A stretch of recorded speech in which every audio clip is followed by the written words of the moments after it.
Hey guys, welcome back to Explainer X. Today, I am going to recap a 2012 drama movie, named Little 13. So, let's begin.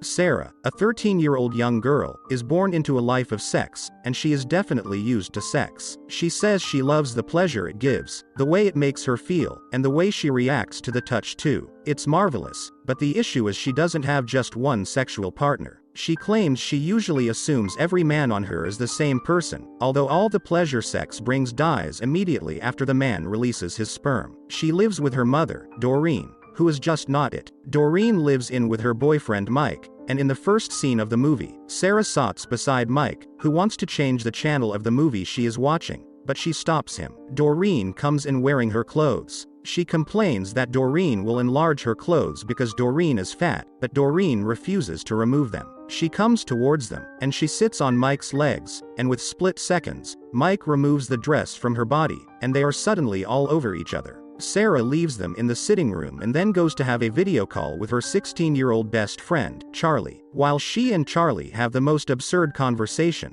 Charlie's little brother sneaks into the room, and when Charlie notices the boy, she sends him away. Sarah tells Charlie that she met a boy online, and he is a high school student. She tells Charlie how excited she is to meet this boy physically. Meanwhile, the boy, Lucas, is at home with his friend. Lucas receives a visitor, one of the random girls he meets online, and they take each other to a back room where they have sex. As they have sex, his best friend, Diggensack, videos them. After the intercourse, Lucas sits with Diggensack as they watch the girl leave. The girls walk past them and greet them goodbye. Later, they see her walk back, and Diggensack asks why she is coming back. Lucas assumes that she has forgotten something, and when the girl picks up what she forgot, she walks away. Diggensack asks Lucas about his new babe, and Lucas tells him her name is Sarah. Diggensack asks when Lucas becomes interested in his sexual partner's name, and he tells him it's only because Sarah insists he calls her by her name. Another day, during breakfast with his parents, Lucas tells his mother he needs her car that night.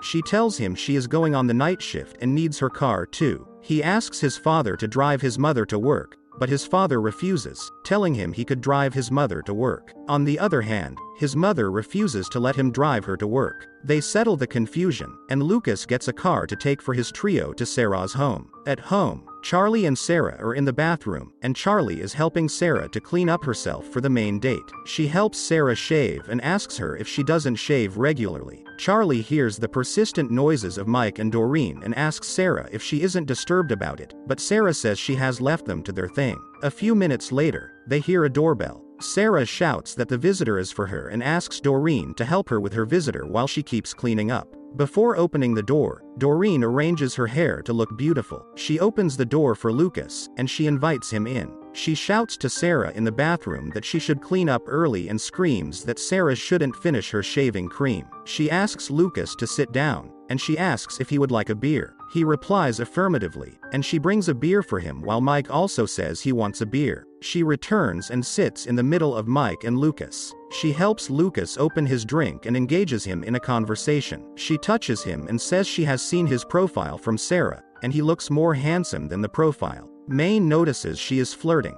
He excuses himself to go to the bathroom, knocks at the door, and Charlie opens the door. He doesn't know Charlie is around, and he tries to engage her in a conversation. Sarah peeps out and tells him they are dressing up. He tells them Doreen is on heat, and they should be fast, so Sarah comes out half naked and tells Lucas she will be done soon. Later, the girls follow Lucas and his friend, Diggensack, away. They drive happily as they drink and listen to music. Later, the boys stop the car at a place. Sarah wonders what they are going to the place for, and Charlie assumes it's for drugs. They scream that the boys should drop the key, so they can at least listen to music before the boys get back, and while they try to check the front seats, they find a video camera. They pick it up and try to check what's in it. Diggensack returns and asks them to drop the camera off immediately while Lucas enters the house. He meets with 3 men who watch the sex video he made and say they can't feel anything. They remind him they had told him to only sell them videos of younger girls with a great ass. For his bad video, they offer him 40. He first refuses it and asks for 80, but when he finds out they do not want to increase the money, he takes it and uses 20 out of it to buy drugs. He returns to his friends, and they attempt to enter a bar. However, the bouncer,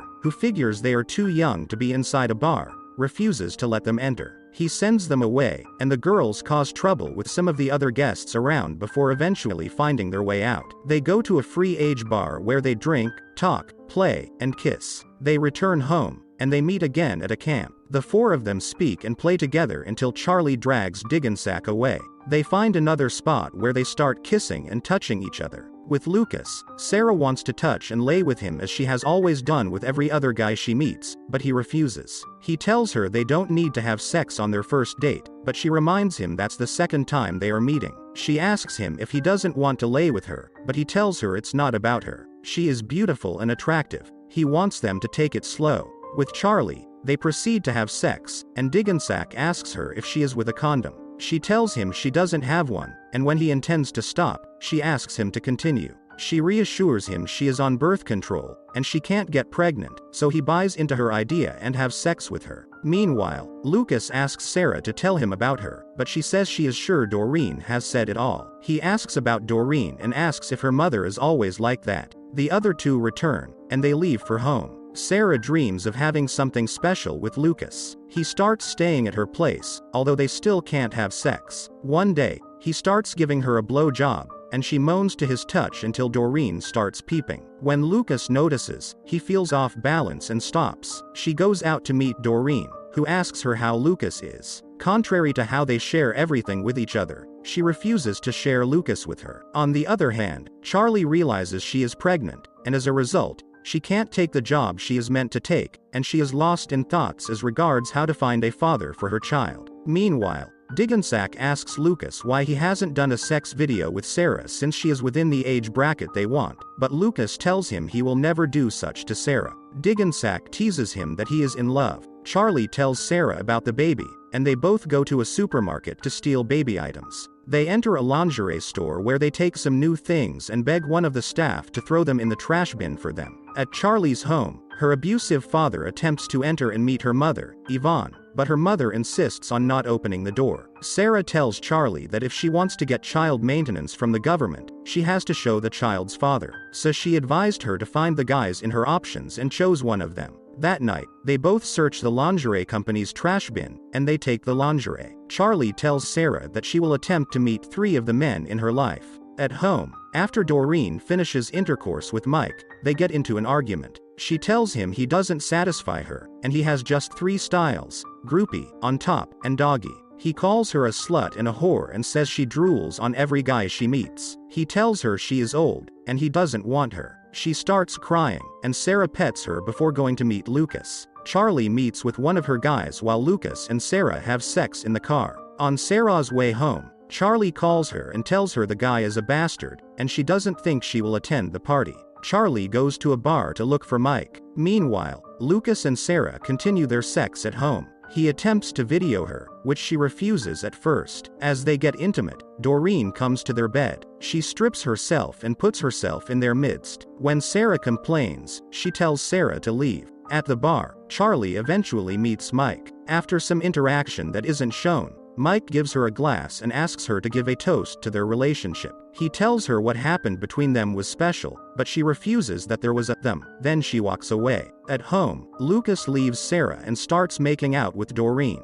He fingers her and touches her so much that she moans loudly. Sarah feels neglected and talks, so they both start touching her. Charlie walks out of the bar, and Mike walks after her and tells her to see a shooting star. He tells her he wishes for them to be together, but she tells him that's his mistake as what people wish for rarely comes to pass. The next day, Sarah walks around angrily while Lucas looks at the threesome sex video he recorded. He contemplates deleting the scenes, and he eventually does. On the other hand, Sarah sits alone at a place where she comments that everything around sucks. And the movie ends here. So I hope you enjoy the video. So click any video of 3 them and enjoy next, and don't forget to subscribe our channel and hit the like button. Thank you for watching. See you soon.